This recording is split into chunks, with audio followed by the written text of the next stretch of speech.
Right, ek gaan Engels en Afrikaans praat. Eerst wil ek sê baie welkom. Dis vir my 'n eer om hier te wees om met julle te kom praat oor die betrokkenheid van die Saint Corps. Ek het ingesluit die Bosoorlog, maar I included die binnelandse steun. Baie mense vergeet in die middel 80s het hierdie land van ons gebrand. Dit was ongelukkig so ek gaan 'n bietjie daaroor praat ook. Right. Daar het ons die Jimmy, die kenteken. Ons sank die korps. The Corps of Signals was 100 years old 2 years ago. And our motto is Certo Cito. Certo Cito means swift and sure. The Afrikaans corporal will tell you it is hartklop, bliksem, hartklop. So that is our corps, and we are 100 years old. 102 years old. The scope of the presentation, wat ek gaan oor gesels, ek gaan praat oor signal responsibilities, the flow of training. Vir my, die opleiding was baie belangrik. Die ouens besef nie die hoeveelheid opleiding wat ons as standemag en dienspligtiges en reservemag ondergaan het. Die groot oefeninge wat plaasgevind het. Die SAIN-projekte wat gerig is om die support to gee intern and extern operations. Some of our deployments that we did in Southwest Africa, I'm going to talk about SWA, Walvis Bay, SWA Gebiedsmag, een SWA Sein-regiment, bietjie oor Sector 10, 2070, ek sal later daarby kom. And I'll just talk about some of the operations that we involved in that we supported. Ops Protea, Ops Packer, 88 and Ops Pro and Healty, the last big operation that was planned and thankfully did not happen. And then conclusion. Ek wil graag hê as julle wil my enige tyd stop, as jy wil gesels, so let's keep it interactive. As jy vra enige tyd het, jy kan my gerus stop en vra. Please do that. All right, are you happy with the language, English or Afrikaans? Okay. Right, and thank you. There's a lot of bekende signers wat ook hier sit. Also, one of my old friends, Nigel Abt, he's actually a sapper, engineer. I've known him for 51 years. From 1974, we met at the military academy. Did basics together. Ek was infantryst vir 2 jaar. So we did our permanent force KWA basic training at infantry school. And then we were sent to the academy, and after the academy did the phase 4, al die korpse, en ek het ons het al die peloton wapens, peloton bevel vir die kursus gedoen, en toe sê ek, nee wat, hierdie graspol in die hol is nie vir my nie. Toe verander my korps na 'n syne toe. Toe word ek 'n syne. Right, net om almal te verfris, net to bring you up to speed. What did the signalers do? What did the signalers do? So I'll just briefly talk about that you understand the responsibilities we had. First of all, provision of telecommunication services, radio and line. Remember now we're talking, I'll talk about later, this is now a long time ago. We're not in the digital age, we're still in the analog age. Power supply, baie belangrike kragvoorsiening. Al die generators van divisievlak af, ons was nie verantwoordelik vir die permanente krag by geboue of die bystaankrag by die hospitale byvoorbeeld, maar alles waar daar employings was ons daarvoor verantwoordelik. Battery charging, very important, especially in the early years. All the Land Rovers that we'd had and other vehicles, the T13M batteries, our responsibility to charge those batteries. Die panzerkarre se batterye ook, ek onthou dit in Walvis Bay. Maintenance, repair of all telecom equipment, technici wat opgelei is om al ons uitrusting, telecom, kragvoorsiening ensovoorts te onderhou. Electronic warfare, we were responsible for the neerluistering, direction finding, and when the national servicemen came in to the Defence Force, all the Portuguese and Spanish and the other chaps who speak other languages were sent to us and deployed at 5 Signal Regiment, where they deployed throughout the country at the various sites, and also in battle, giving tactical EW support so they could understand the various languages that were spoken in Mozambique, Portuguese, Angola Portuguese. So we had a lot of those chaps with us as well. Cryptology, baie belangrik. Cryptology is where we encrypt en maak seker dat die berigte kan nie onderskep word nie and that they are safe. So that was our responsibility. We trained cryptographers and we provided crypto services at all our communication centers wherever they were deployed throughout the country and on the border, and also during operations. We also, very important service we provided was the field post office, veldposkantoor. Mense vergeet daarvan, daai pakkies en briewe wat julle gekry het op die grens. Dit was ons verantwoordelikheid om daai diens te verskaf. Veldposkantoor nommer 1. Hier by Waterkloof was daar 'n groot kantoor en al die pakkies was opgestuur. Al die briewe en poskaarte, die poskaarte wat jou vrou teruggekry het, die swart strepe wat jy nou inligting kon nie, we couldn't send that information, it was sensitive, so there were people that used to sit and cross out that stuff.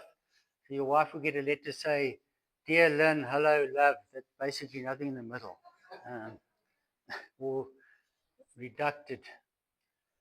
Right, then important, the signalers, ons was ook opgeleid vir tuinoperasies. So, alhoewel ons nie infanteriste was en ander korpse, ons was daarvoor opgeleid, spesifiek met ons steun aan die polisie en die, I remember I was a second lieutenant in 1976 and we were trained to do deformations that we were taught by the Brits in Heidelberg, and we were sent to Soweto with the original 16 June riots over that period of time. But that just escalated over time. Into the middle 80s, we were basically in the townships and locations every weekend. And then also important signal dispatch services. Ons het reportryers gehad, al die motorfietsryers wat springbokke was of opgelei was, het gekom na Heidelberg toe. And we still had all Harley Davidsons, and they used to ride in the early days, the early 70s, and they would used to use motorbikes to deliver the messages and documentation. So dit is wat die syners gedoen het. Is allemaal gemakkelijk daar. We understand it. Not vergeet nie, Mossie. Right, now I'm going to talk a bit about training. Yes, there's a lot of other things, but I'll touch on some of that as well. The Sergeant Major on the right, maybe some of you will remember him. Not so much. Huh? It's Foster, I think. So this is National Service waar die ouens ingekom het.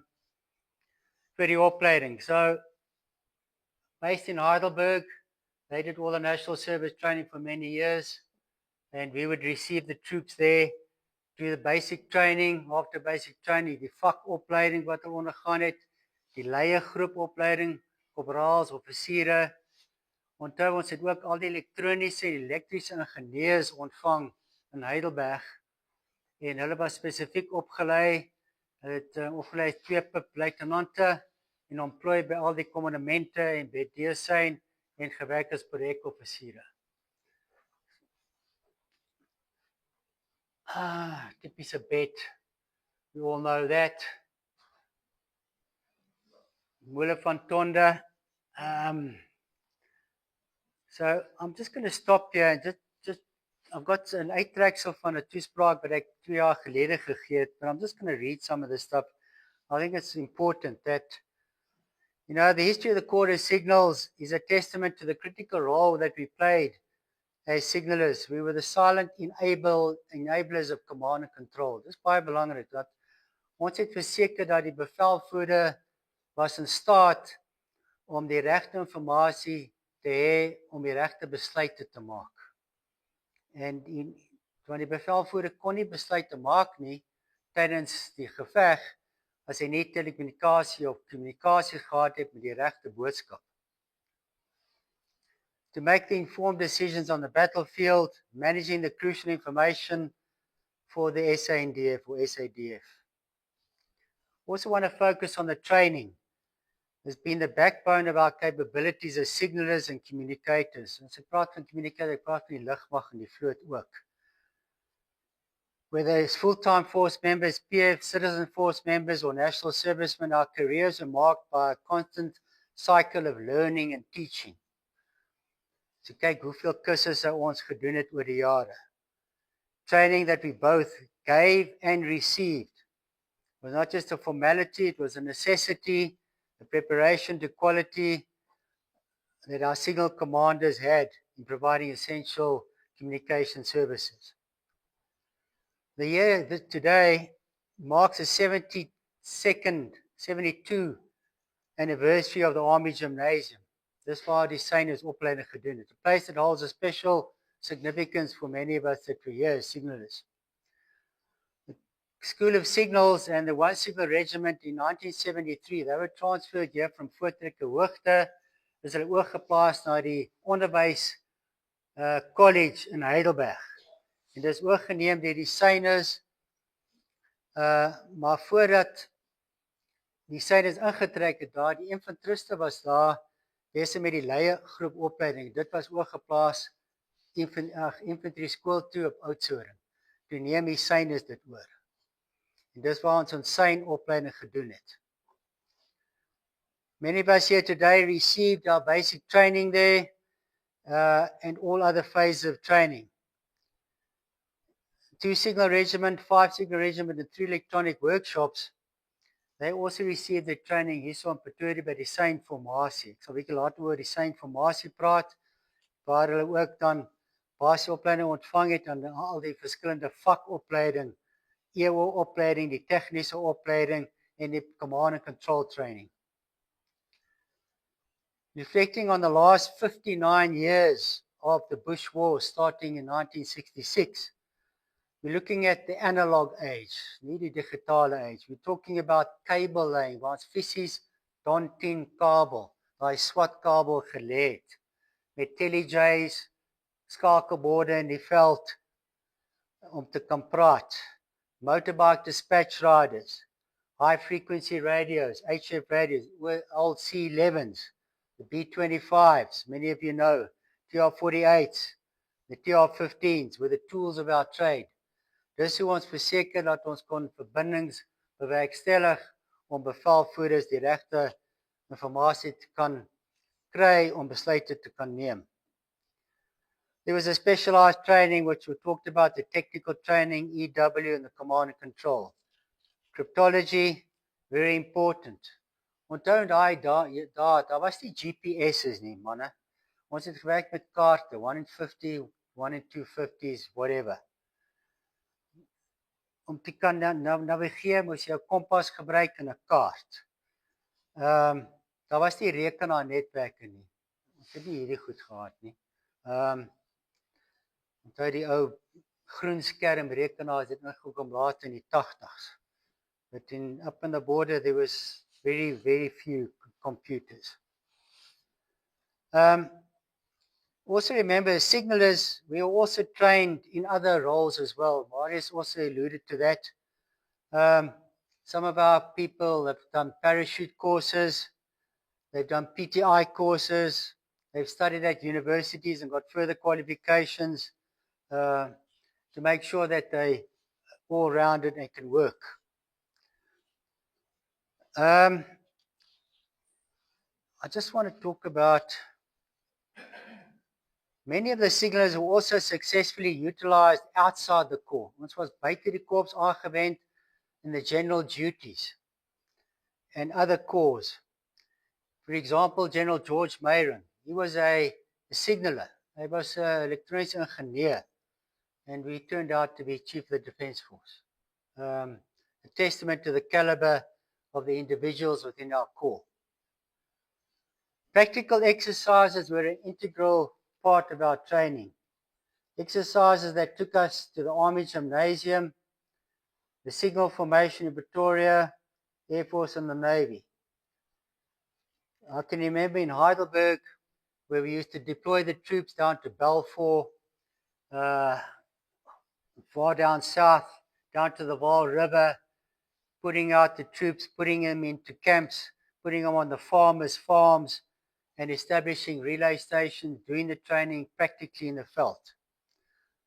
We can also then talk about the battle school, waar die formele groot oefeninge plaasgevind het, die brigade, divisie oefeninge, waar daar plaasgevind het, soos Turning Wheel, Excalibur, Thunder Chariot. Almal weet van Thunder Chariot. It was the biggest peacetime exercise that was ever held in South Africa in 1984. It was 2 divisions, 7 div, 8 div, and 6 brigades, 3 brigades each. I was fortunate. I was actually transferred 6 months before that exercise to 7 div in Pretoria with Fido Smith. Hy was bevelvoerder daar en Johan Dippenaar was die chief of staff.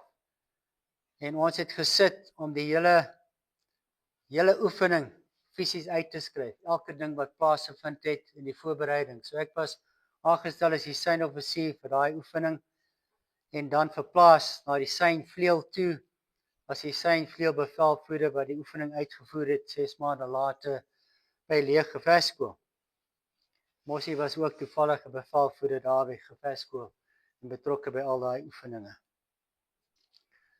Other exercises which may people find interesting is the ship to shore. Waar ons in Walvisbaai, toe ek op Walvisbaai was, het die vloot hulle groot skepe gebring, die PP, President Pretorius, President Steyn, ou frigates, en oefeninge gedoen, gevier in die woestyne. Maar daar moes kommunikasies gewees het met die landmagte ook, om seker te maak dat die vlootouens nou nie verkeerd skiet nie.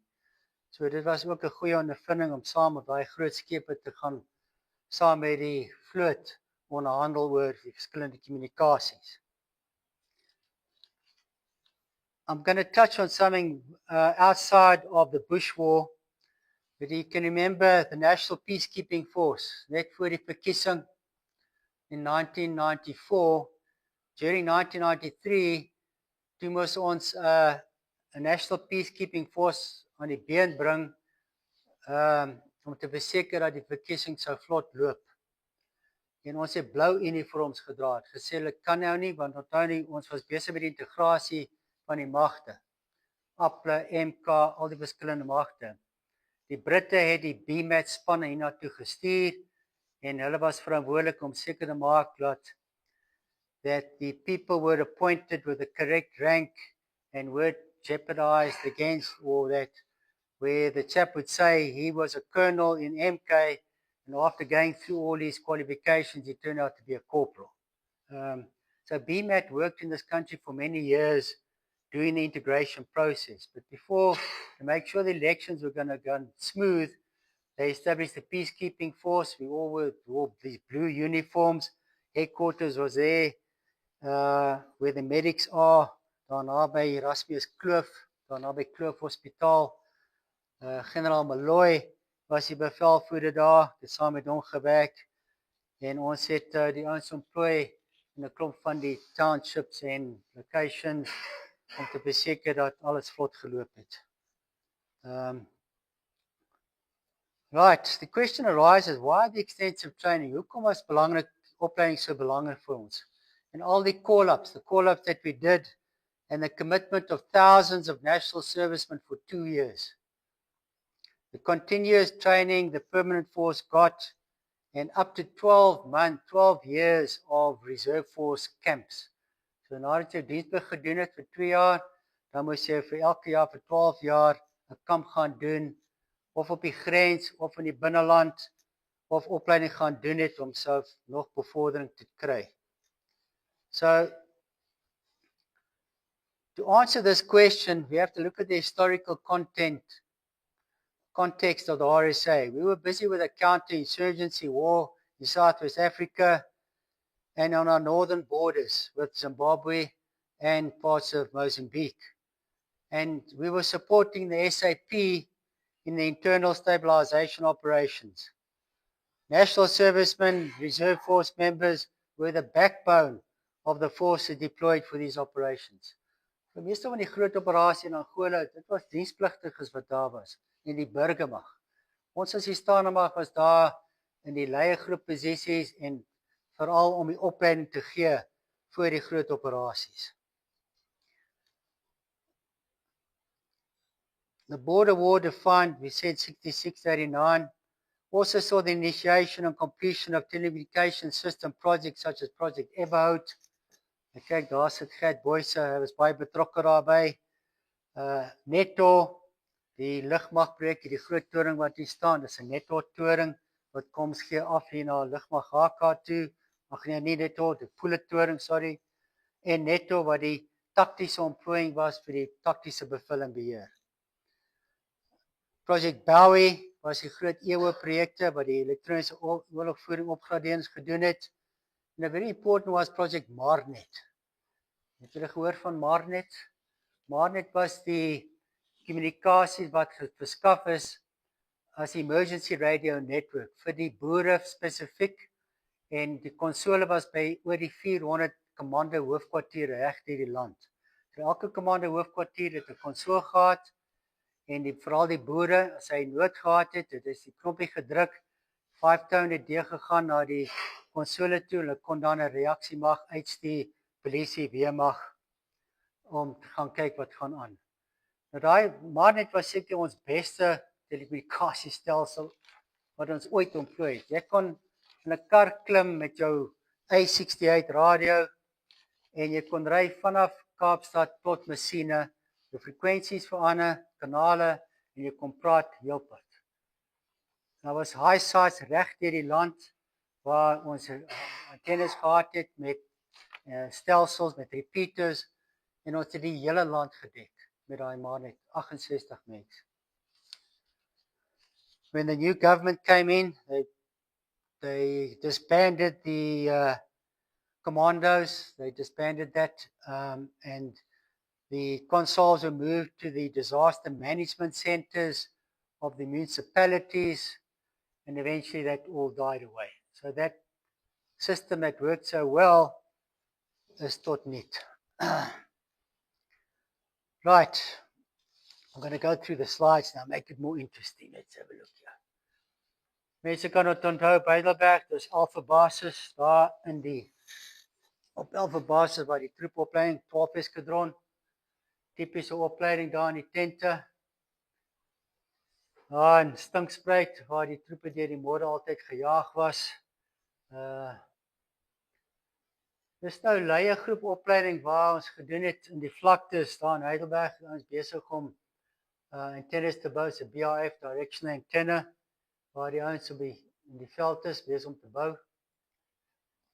Daar is die vlaktes, altyd baie koud in Heidelberg. Mense wat in Heidelberg gebly het, remember how cold it was there. We used to get snow there quite often.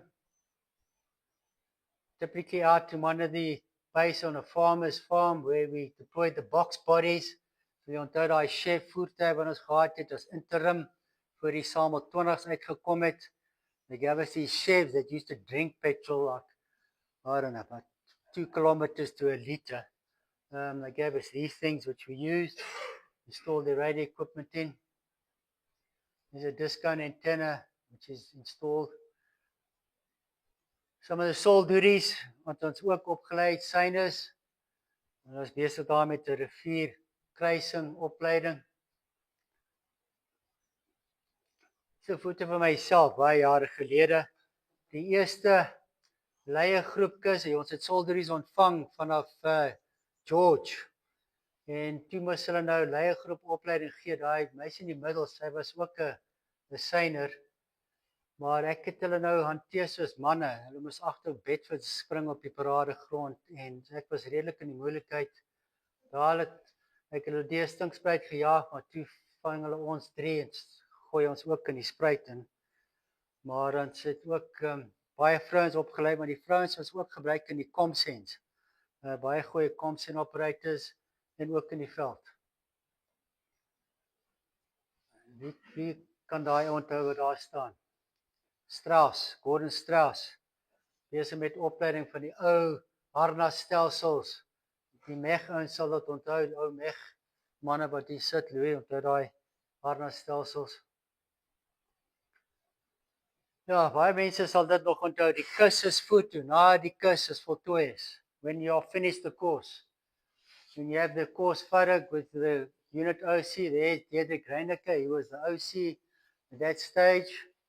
And this is one of the courses there, Tupasani sitting there, there's Reg Lotter, Colin Brand sitting there, some of the Sergeant Majors. It was a Sergeant Majors course. And there was an old chap called Dopman Pretorius. I don't know if some of you guys remember him. He was an old guy, archaeologist. His father was Scotte Pretorius van die Boereoorlog. He was related to Andres Pretorius. He was also an archaeologist, but a photographer. I've got photos of home that he took in 1947 of Montgomery when he came to South Africa, of the Queen and the King, etc. But he used to come and do the photographs. And he was very puntenerig how he took the photographs. He had that old big camera with a black thing over his head. And he used to stand there and take the shots, make sure the names were correct. Baie van julle het nog jou sein foto's, hopelik. There's also a group of people. These are now technicians of Two Sigma Regiment. Daar in die middel is Gert Boyse. Sien jouself daar, Gert? En daar's 'n klomp van die tegnici. Daar's baie bekende manne wat baie jare hard gewerk het. I'm just going to go now to my deployment in Walfish Bay. I was appointed in 1977 as the signal officer for Tusai Battalion Group. The Tusai Battalion Group had an infantry battalion, had a battery of 25-pounders, artillery, and had a squadron of Eland 90s. So it was a battalion group. Interesting, when I was deployed there, you can see it's quite sparse. It's not in the desert. 1977, people from DI, Defense Intelligence, opgekom, very cloak and dagger, and they gave me C11 radios and later TR-15s, and we were responsible to jam Radio Freedom. Radio Freedom was on the 7 meg, was transmitting propaganda to the local population, and we were responsible now to jam this frequency coming out of Angola so the people couldn't hear it inside the local townships in Walfish Bay. And they gave me a clandestine, painted an army vehicle blue, and we used to drive to Swakopmund to the commander headquarters and used to do jamming there as well. I doubt whether it's very effective, but we used to do this every night. We had to go and sit in the comsen. That's with my wife, who's actually British, learned to speak a lot of Afrikaans, and we played lots of darts doing the jamming there. There's a visit in 1993. I went up, there's Errol Smith. Unfortunately, he died of a heart attack. He was the squadron sergeant major of the EW troop that remained behind. And the naval bunker outside Walfish Bay was a groot bunker daar. Daar was 'n groot vloot teenwoordigheid ook in Walfish Bay in daai jare. Ons kryptokantoor was ook daar in die bunker. Later het die regering besluit om 'n 10 kilowatt HF transmitterstasie te bou by Langefontein in die Kaap. En dit het vir baie jare op daai spesifieke frekwensie uitgesaai, en met die bedoeling om daai sein te belemmer wat ingekom het in Suid-Afrika en uit Angola uit. Ons het Langefontein in die 2000s eers toegemaak en al die uitrusting verkoop. There you can see Rooikop at the top. Remember now, Walfish Bay in daai jare was 'n enclave. Hy was bestuur deur die Wes-Kaap. My belasting het gegaan na Bellville toe. Die grens tussen Southwest Africa en die enclave Walfish Bay was 44-gallon dromme. Daar was so 'n ry van hierdie dromme. En dit was die grens van die enclave Walfish Bay. Later het Walfish Bay ook 'n militêre gebied geword het Kolonel Klopper was die bevelvoerder daar. En daar in die middel, dit was my huis, 1090. Dis waar ek en my vrou gebly en waar my seun ook gebore is in 1978. Dit was reg langs die see. Die huis was omtrent 2 meter onder sea speel, below sea level. At the bottom, there's a photograph when we went back in 93. They had actually demolished all those houses. Whole of 2 Battalion Group was flattened, and I think they've now built houses there now. So the base was flattened. So that was Walfish Bay, an interesting place to be in. The first words my wife learned in Afrikaans was, moenie vir my vrou sê gaan hengel.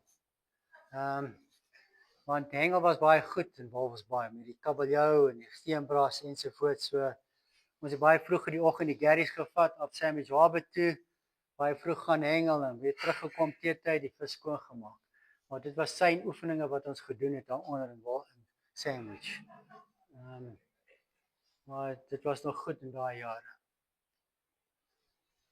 Na my tyd in Walvis Bay, ek was daar vir 2,5 jaar, toe was ek bevorder na kaptein toe en gestuur na een Swa Seinregiment. Een Swa Seinregiment was een van die regimente onder Swa gebiedsmag. So this is the organization. Remember in 1980, General Germes Huizing was the OC of Swa gebiedsmag.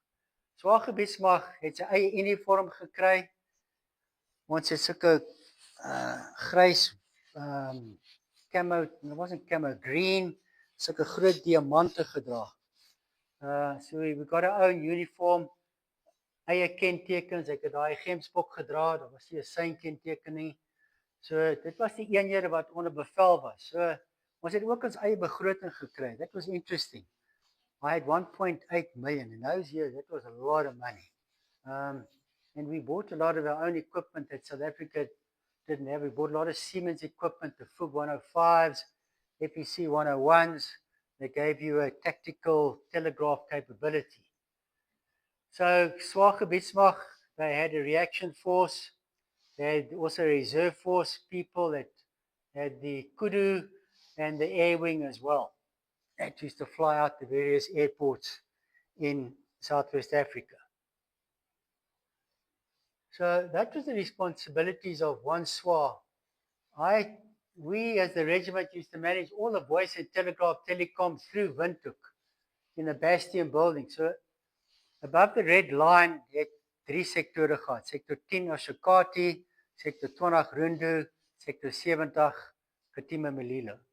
So dit was bo aan die rooi lyn. Een Swa Seinregiment was verantwoordelik vir al die sektore en telekommunikasies suid van die rooi lyn.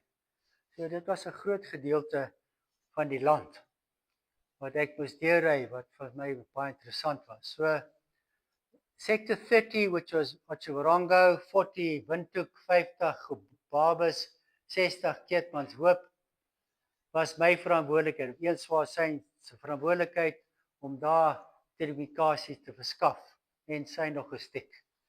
Maar al die telekommunikasies wat geloop het terug na die States toe. Die States was Suid-Afrika, na Leer hoofkwartier toe, het deur Bastion gebou gekom. Terug na so al die crypto masjiene wat ons gebruik het, die ou Gretach Switser, we had equipment from Switzerland that we used to encrypt, was all in the Comsen in the Bastion building. We were right to the top floor, the Bastion building. There are some stories there. In Windhoek, we used to get a document, a newspaper called The Observer. Now, The Observer used to come out once a week. It was quite a radical newspaper, very right-wing, supporting the opposition.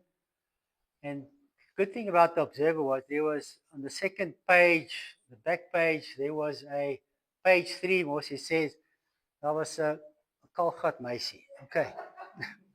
So the people enjoyed that. Hier is nou die uniform wat ons gedra het, daar in die middel, daar is Samuel Piet van Ryn, as jy ons kan onthou, hy is ook oorlede met 'n sameongeluk daar in Louis Trichardt, wat hy afgekom het. Daar is die uniform wat ons gedra het. Right, exercise cloth. One abbreviate was cloth. That was the original name for Ops Protea.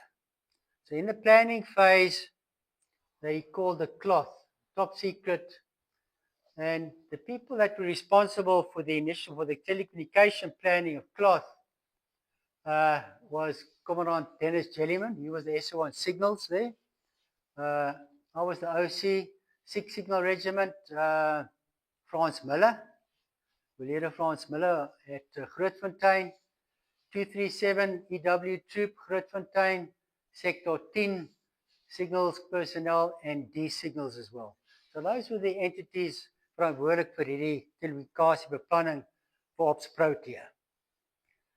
Nou, interessante staaltjie. My vrou, when I was transferred to Windhoek, she was an artist. She was trained as an artist. So she joined the Defence Force and became an artist in the media center at Suiderhof, Commander Dassenville. And she worked there, and she got appointed to draw the battle plans of the operations. So General Geldenhuys gave her a temporary top secret clearance. There would be 2 colonels that used to be in the media center at night. After the colonels had drawn the basic plan for the attack, the western side, conventional force going up, and the southern side, the Tuinmachte. We'll talk about that later.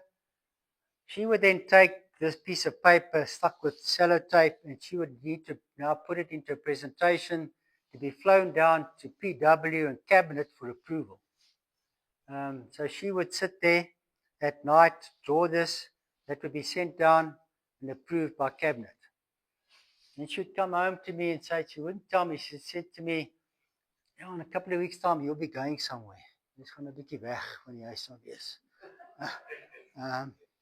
And that was true. So she did quite a few of the operations. She did Protea, Carnation, Daisy. Those are some operations while I was based up there that she did.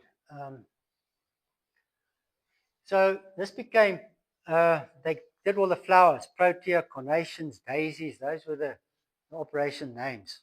Many of you were probably involved in that. Daar's 'n tipiese radiodiagram wat ons as syners baie goed geken het en ook die bevelvoerders. Hy wys vir jou die verskillende voertuie met wat se tipe kommunikasies in die voertuig is, waarna toe werk die kommunikasies.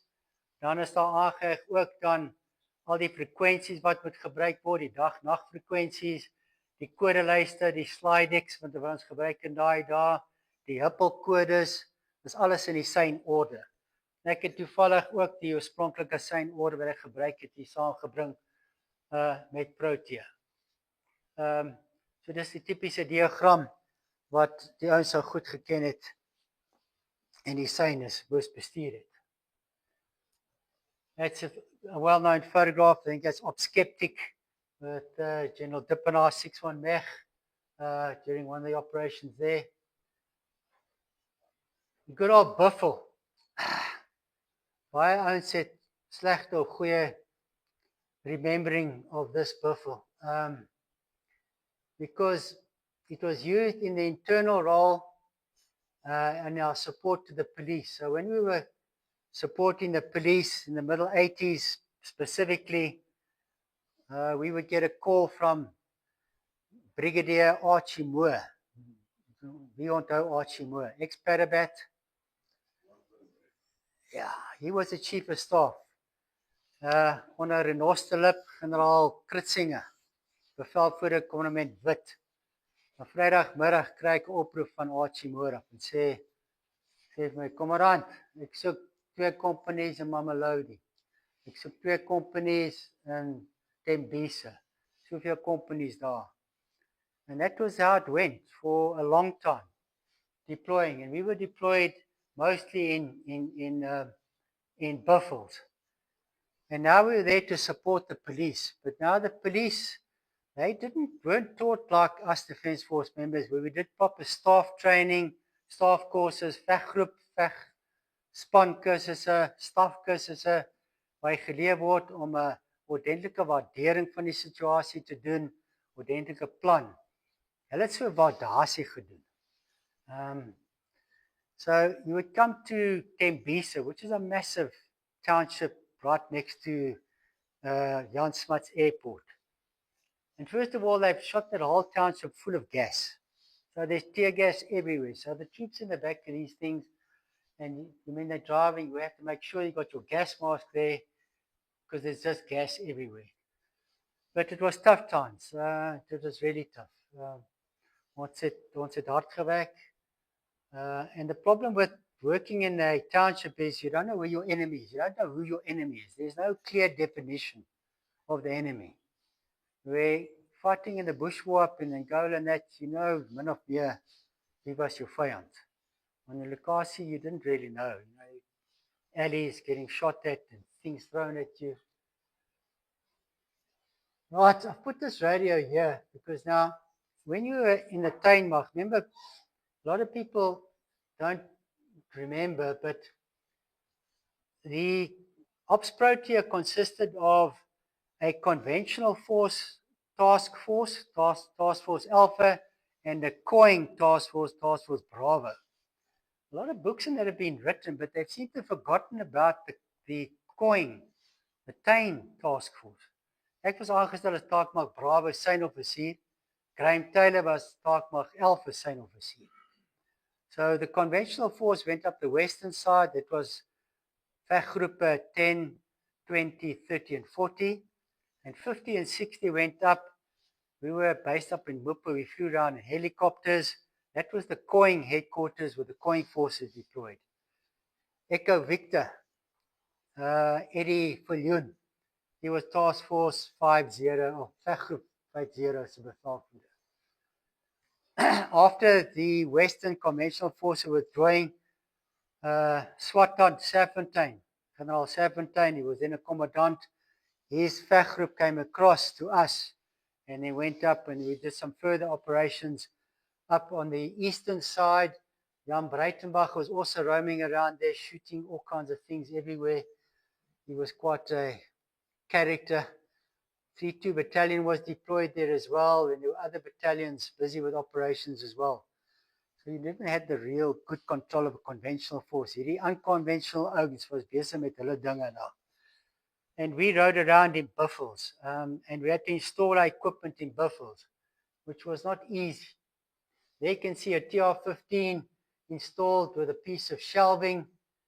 You can see on the top there, typical the foot powder, the Chesterfield cigarettes, the blue coils. Now those blue coils, some of you will remember them.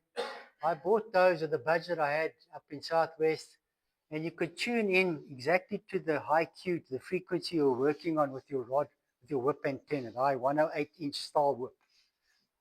So they were very effective when working from a vehicle. So ons moes 'n plan maak.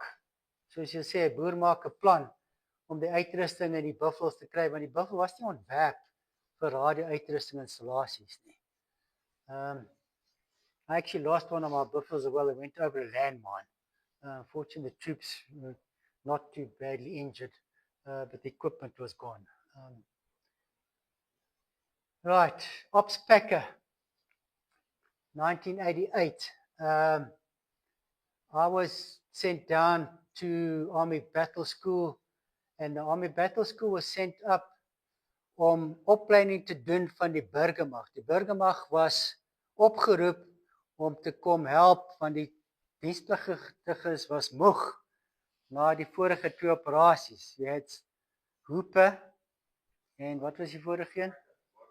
Modular Hooper. Well, there was a lot of national service. When it came to Packer, we brought up a lot of the reserve force, and a team was put together to go in and train the reserve force before going into the operation. So I was part of the training team. There you can see Bobby Keller, who was Serpentine Saint Officer Tijdens Protea, Terry van Rooyen, last Marius van Niekerk. Now, Marius van Niekerk, he was interesting. I took him with me because he could organize. And as in the army is which you can organize. We're sitting there near the Quito River, eating rat packs, and Maurice would arrive with a vehicle full of steak. Where he got the steak, rooi vleis, wat ons kan braai. You never ask the question. I don't know where he got it from, but he could organize. Yeah. There you can see typically what the road conditions were like up there. En die Megpanzer en die panzerhouers sal besef, dit was moeilike tye daai. CP de Toey het mos tanks ook ontplooi. Was 'n tennispacker.